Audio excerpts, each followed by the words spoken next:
Hello ladies and gentlemen, it's me Ganesh Paid Expert and Digital Marketing Coach. It's overview of 7 days Instagram and Facebook as 2021. यो मोड्युलमा जुन completely हामीले के बुझ्छौं भन्दाखेरि एउटा कोर्सको syllabus हाम्रो के राखेका छौं है। कम्प्लिट कोर्समा तपाईले के बुझ्न सक्नुहुनेछ। यसमा ओभरभ्यू अन्डरस्ट्यान्डिङ लेभल छ, कोर मोड्युलहरु छ है, अनि एडभान्स मोड्युलहरु छ, स्पेशलाइजेसन छ, अनि त्यसपछि मास्टरी लेभल छ, अनि त्यसपछि फाइनल वर्डहरु। यसमा तपाईले कम्प्लिटली एउटा फेसबुकको प्रोफाइल क्रिएसन देखि लिएर फ्रीलान्सिङ सम्म कम्प्लिटली एउटा तपाईले के बुझ्नुहुनेछ, कन्सेप्ट प्लस प्र्याक्टिकली बुझ्नुहुनेछ है। यसमा अब हामी के गरौँ, यसको कुन मोड्युलमा के छ भनेर हामी बुझौँ है। फर्स्ट मोड्युलमा ओभरभ्यू एन्ड अन्डरस्ट्यान्डिङमा तपाईले के बुझ्न सक्नुहुन्छ। इन्ट्रोडक्सन अफ फेसबुक भयो, अनि त्यसपछि इन्स्टाग्राम प्रोफाइल क्रिएसन अनि अप्टिमाइजेसन है। यदि तपाईको पर्सनल इन्स्टाग्राम एकाउन्ट छ भने त्यसलाई कुन आधारले बिजनेस एकाउन्टमा हामीले कन्भर्ट गर्न सक्छौं। अनि त्यसपछि फेसबुक पेज क्रिएसन, अप्टिमाइजेसन, शप क्रिएसन एन्ड प्रोडक्ट लिस्टिङहरु है। यो भित्र नै तपाईको ई-कमर्स आउँछ है। कमर्स म्यानेजरमा हामीले कुन आधारले गर्ने है, प्रोडक्टहरु लिस्टिङ गर्ने, अनि शप क्रिएसन गर्ने, अनि त्यसपछि ग्रुप क्रिएसन एन्ड अप्टिमाइजेसनहरु है, प्राइभेट ग्रुपहरु, पब्लिक ग्रुपहरु। अनि सेकेन्ड हाम्रो जुन मोड्युल छ बिजनेस म्यानेजर एकाउन्ट रिलेटेड है, त्यसमा तपाईले के बुझ्न सक्नुहुन्छ। इन्ट्रोडक्सन अफ फेसबुक एड्स है। फेसबुक एड्स भनेको के हो एक्चुअली, कुन आधारले फेसबुक एडलाई हामीले रन गर्न सक्छौं। अनि त्यसपछि फेसबुक एड्स पोलिसीजहरु। यदि फेसबुक एड्स पोलिसीज यदि तपाईले कम्प्लिटली प्रपर वेमा बुझ्नु भयो है, यदि तपाईले फेसबुक एड्स पोलिसीज कन्सेप्ट तपाईले बुझिसक्नु भएको छ भने तपाईको एड एकाउन्ट डिसेबल एकदम कम हुन्छ, तपाईको एड रिजेक्सन एकदम कम हुन्छ है। त्यसबाट तपाई के गर्न सक्नुहुन्छ, बच्न सक्नुहुन्छ। अनि त्यसपछि के छ, यसमा Facebook ad strategy for winning रिजल्टहरु। यदि तपाईको रिजल्ट प्रपर वेमा आइरहेको छैन, धेरै महँगो रिजल्ट आइरहेछ भने त्यसलाई तपाईले स्केल गर्न सक्नुहुन्छ। ओके, अनि त्यसपछि बिजनेस म्यानेजर एकाउन्ट क्रिएसन है, अनि त्यसपछि एड एकाउन्ट स्ट्रक्चरहरु, best structure to follow business manager account. यदि तपाईको बिजनेस म्यानेजर एकाउन्टको स्ट्रक्चर प्रपर वेमा छैन भने तपाईको के भइदिन्छ, बिजनेस म्यानेजर एकाउन्ट रिस्ट्रिक्ट हुने सम्भावना हुन्छ है। अनि त्यसपछि क्याम्पेन एन्ड अब्जेक्टिभहरु तपाईले के पाउनुहुन्छ, डिफरेन्ट क्याम्पेन अब्जेक्टिभ अप्सनहरु पाउनुहुन्छ है। तपाईको 11 वटा क्याम्पेन अब्जेक्टिभहरु हुन्छ। अनि त्यसपछि स्पेशल एड क्याटेगोरी है, अनि क्याम्पेन स्पेन्डिङ लिमिट। यदि तपाईको लिमिट तपाईले क्याप राख्न चाहनुहुन्छ, कम राख्न चाहनुहुन्छ, बढी राख्न चाहनुहुन्छ, त्यो पनि गर्न सक्नुहुन्छ। यसमा सिकाउँछौं हामीले क्याम्पेन बिड स्ट्र्याटेजीहरु है। अनि त्यसपछि एड शेड्युलिङहरु। अनि त्यसपछि छ कोर मोड्युल टार्गेटिङमा तपाईले कति टाइप्सले टार्गेटिङ गर्न सक्नुहुन्छ। सबभन्दा पहिला हामीले बुझ्छौं कि ऑडियन्स टाइप्स के हुन्छ, ऑडियन्स टेम्परेचर के हुन्छ, त्यो बुझ्छौं है। अनि त्यसपछि हामीले लोकेसन टार्गेटिङमा जान्छौं। लोकेसन टार्गेटिङमा इन्क्लुड र एक्सक्लुड दुईटै हामीले सिक्छौं। त्यसपछि आयो ल्याङ्ग्वेज एन्ड कनेक्सनहरु है। कनेक्सनहरु यदि तपाईको फेसबुक पेजसँग अर्का पेजलाई पनि यदि तपाईले कनेक्ट गराउन चाहनुहुन्छ भने त्यो पनि तपाईले कुन आधारले गर्ने त्यो सिकाउँछौं हामीले। अनि त्यसपछि डेमोग्राफिक टार्गेटिङ है, अनि इन्ट्रेस्ट बेस्ड टार्गेटिङहरु, बिहेभियर टार्गेटिङहरु, डाइनामिक क्रिएटिभहरु, अनि प्लेसमेन्टहरु। तपाईले प्लेसमेन्टमा तपाई फेसबुक गर्न सक्नुहुन्छ, इन्स्टाग्राम गर्न सक्नुहुन्छ, मेसेन्जर गर्न सक्नुहुन्छ, अनि त्यसपछि ऑडियन्स नेटवर्कहरु गर्न सक्नुहुन्छ। अनि त्यसमा पनि फेसबुक, इन्स्टाग्राम, मेसेन्जर अनि ऑडियन्स नेटवर्कको पनि डिफरेन्ट प्लेसमेन्ट हुन्छ। फिड भयो, अनि तपाईको मार्केट भयो है, सर्च भयो, स्टोरीहरु भयो। ओके, अनि त्यसपछि एडभान्स मोड्युलमा हामी के सिक्छौं भन्दाखेरि कन्टेन्ट टाइप्सहरु, कुन टाइपको तपाईले एडहरु बनाउन सक्नुहुन्छ। यदि तपाई सिंगल इमेज र सिंगल भिडियो एड हुन्छ, क्राउजल एड हुन्छ, क्राउजल एडमा 10 वटा तपाईले के राख्न सक्नुहुन्छ, 10 वटा इमेज अथवा तपाईले भिडियो राख्न सक्नुहुन्छ। कलेक्सन एड हुन्छ, कलेक्सन एडमा तपाईले अप टु 15 इमेजहरुलाई राख्न सक्नुहुन्छ। प्लेबल एड भयो, जसमा तपाईले इमेजहरु राखेर भिडियो क्रिएट गर्न पाउनुहुन्छ। इन्स्ट्यान्ट एक्सपिरियन्स, त्यो भनेको फुल मोबाइल एक्सपिरियन्स भइहाल्यो है। अनि त्यसपछि हाम्रो एडभान्स मोड्युलको अर्को छ गोल एन्ड अब्जेक्टिभहरु, जुन हामीले यता कुरा गरेका थियौं है। हाम्रो डिफरेन्ट क्याम्पेन एन्ड अब्जेक्टिभहरु हुन्छ भनेर। अब यहाँनिर हाम्रो के छ भन्दाखेरि एडभान्स मोड्युलमा गोल एन्ड अब्जेक्टिभहरुको बारेमा हामीले यसमा कम्प्लिटली अब हामीले ब्रान्ड अवेरनेस क्याम्पेन बनाएर सिक्छौं। अनि त्यसपछि मेसेज क्याम्पेन पनि हामीले क्रिएट गरेर सिक्छौं है।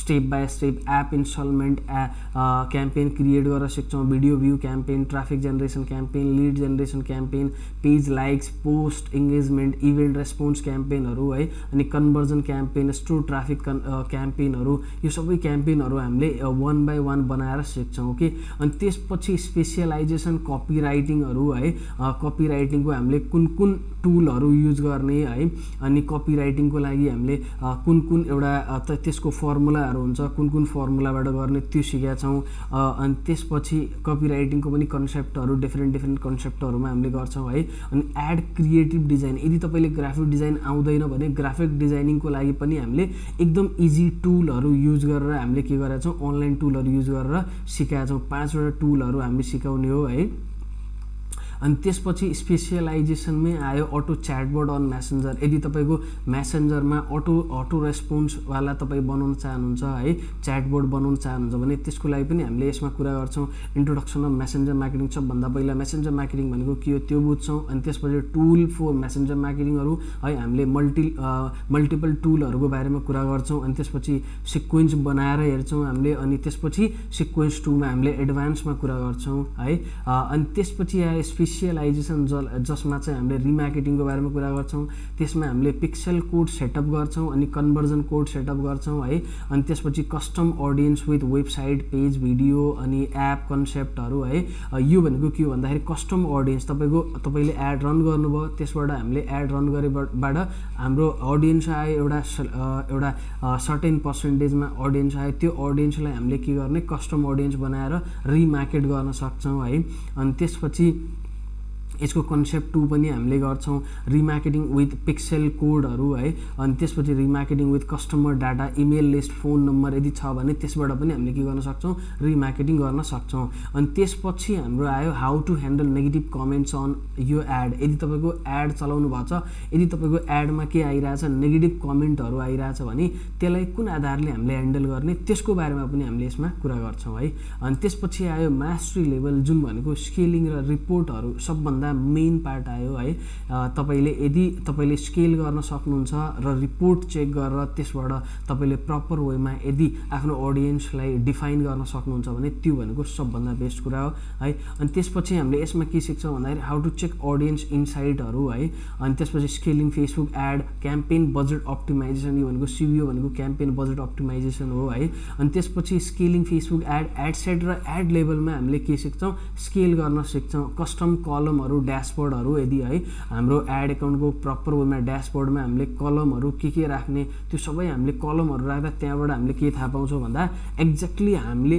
के पाइराछौं त युनिक क्लिकहरु कति पाइराछौं युनिक रिचहरु कति पाइराछौं सबै कुराहरु त्यसमा हामीले सिक्छौं है अनि ट्रु अप्टिमाइजेसन रिपोर्ट यो भनेको हाम्रो प्रपर वेमा कुन आधारले हाम्रो अप्टिमाइजेसनको रिपोर्टहरु कुन आधारले निकाल्ने है अनि अटोमेटेड रुल्सहरु if cost per result will high campaign will be pause यदि अटोमेटेड रुल हामीले युज गर्न सक्छौं यदि हामीले सोचे अनुसारले त्यसमा रिजल्टहरु आइरा छैन भने हामीले जे पनि एक्सन लिनको लागि अटोमेटेड रुल राख्छौं त्यो कुन आधारले राख्छौं त्यो पनि हामी यसमा सिक्छौं है अनि त्यसपछि फेसबुक एनालिटिक्स है त्यो भनेको कस्टमर डिटेल हामीले चेक गर्न सक्छौं कहाँबाट आइराछ के आइराछ यो भनेको एनालिटिक्स भनेको तपाईले बुझिसक्नु भएको छ है कम्प्लिटली एउटा हामीले हाम्रो ऑडियन्सको के पाउँछौं डिटेल पाउँछौं ओके अनि त्यसपछि फाइनल वर्ड्समा छ how to price of your service यदि तपाईले अब यो कोर्स सिकिसकेपछि अब तपाईको बेनिफिटको कुरा आयो बेनिफिट कहाँबाट लिने भने यही कोर्स जुन हामीले सिकिसकेका छौं यो कोर्सको अब हामीले सर्भिस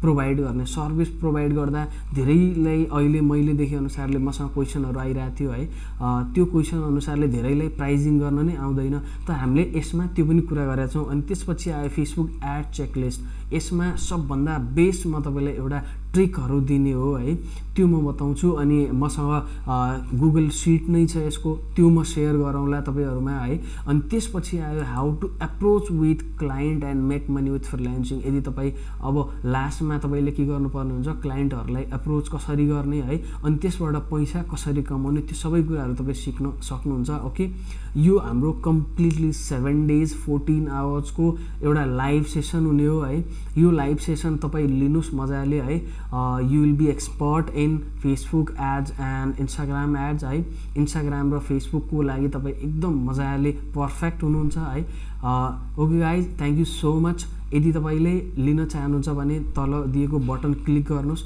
र इनरोल हुनुस् थ्यांक यू सो मच